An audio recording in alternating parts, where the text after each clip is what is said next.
So this is a beautiful line. He says, it is essential that we should distinguish between pure will and desire, between the inner will to delight. Remember, this is a beautiful term, inner will to delight, and the outer lust and craving of the mind and body. Whenever I'm caught up in the outer lust and craving of the mind and body, remind yourself, this is just a distortion of the inner will to delight.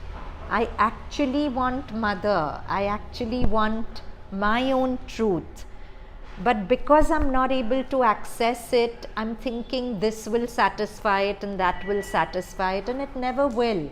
It's trying to quench your thirst with salt water. The more you drink it, the thirstier you'll get. So, Sri Aurobindo further says, to be constantly governed by the divine, a constant aspiration for that is the first thing. The first thing is a constant aspiration for the divine. See, to be governed by the divine is to make my will one with the supreme will. And he has said that the only freedom in human existence is to give up my individual will and make it one with the supreme will. Then that supreme will constantly govern my life. But in order to be governed by the divine, by this will, we need a constant aspiration, a constant inner turn that wants the mother, that wants that self-existent joy more than anything else. So beautiful practice is when I really want something to remind myself, no, but I want the mother more.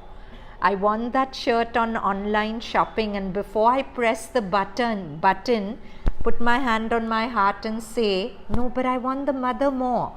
Actually, I want the mother, but I think that getting that shirt online will give me the happiness which it won't. Or I want a call from that person, but I want the mother more, but I want the mother more. Whenever any desire is controlling me, but I want the mother more. A constant aspiration for that is the first thing. Next, a sort of stillness within, and a drawing back from the outward action into the stillness, and a sort of listening expectancy, not for a sound, but for the spiritual feeling. Beautiful. My God, how he hits the nail on the head. Let's understand what he's saying. To be constantly governed by the divine, we need to have a constant aspiration as a first thing. Two conditions. A constant aspiration. Now, I'm saying for the mother, but mother is not just that face. If we've experienced moments of wideness and joy and connection and inner vision, you want to go back to that state. Mother is really a state of being. It's not a person outside you. That person is just to help you to tap into that state of being inside. So, a constant aspiration for that. And two, a sort of stillness within. A drawing back from outward action, standing back from your thoughts into the stillness, and a sort of listening expectancy. Like you're listening, I'm listening, not for a sound outside, but for a feel inside me.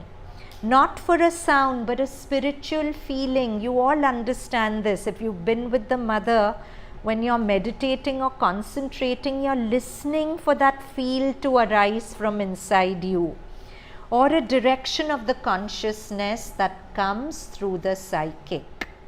Yeah?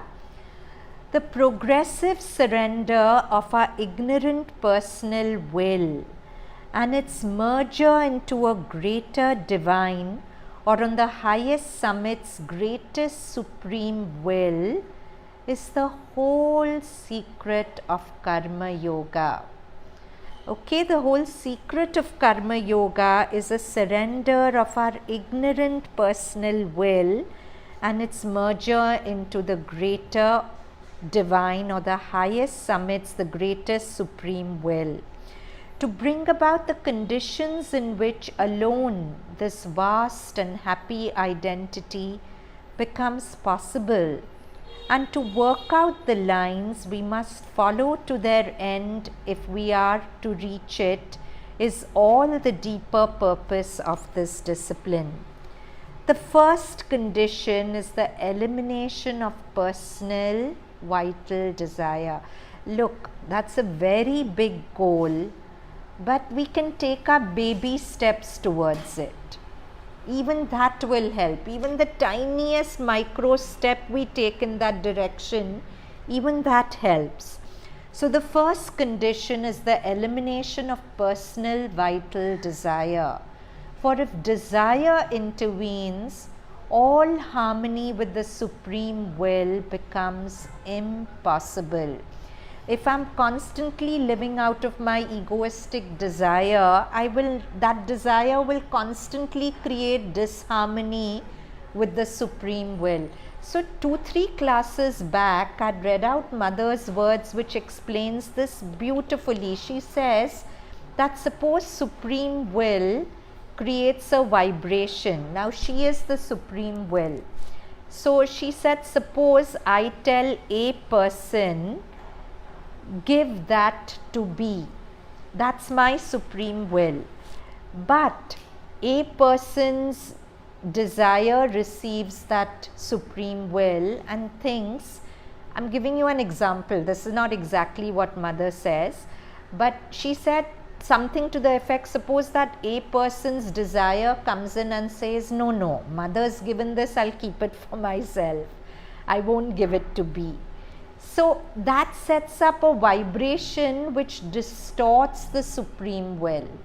Whereas Mother telling A, give this to B, if A gave it to B without questions, without desires, then he would also profit from it and B would also profit from it. But when our desire comes in and creates disharmony with the supreme will, that's when there are glitches in our life. But Sri Aurobindo writes in Life Divine, I think, or Synthesis, I think Life Divine, all problems of existence are essentially problems of harmony. And where does this disharmony come from? It comes from a dissonance between the supreme will being refracted and distorted in the medium of our desires and becoming something else. So, to give up all desire, all insistence upon fruit and reward and success must be renounced from our will, and all vital attachment to the work itself excised from our nature. For attachment makes it our own and no longer the Godhead's. It's a very difficult task, but let's make our baby steps towards it. To try and drop desire, small desires. Every time we drop it, Mother says to let go of a desire gives you more joy than to fulfill it. Because every time you fulfill a desire, you strengthen the ego.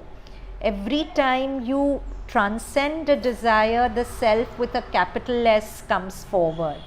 And every time the self comes forward, the nature of the self is joy. So you start feeling that self-existent joy every time you transcend a desire.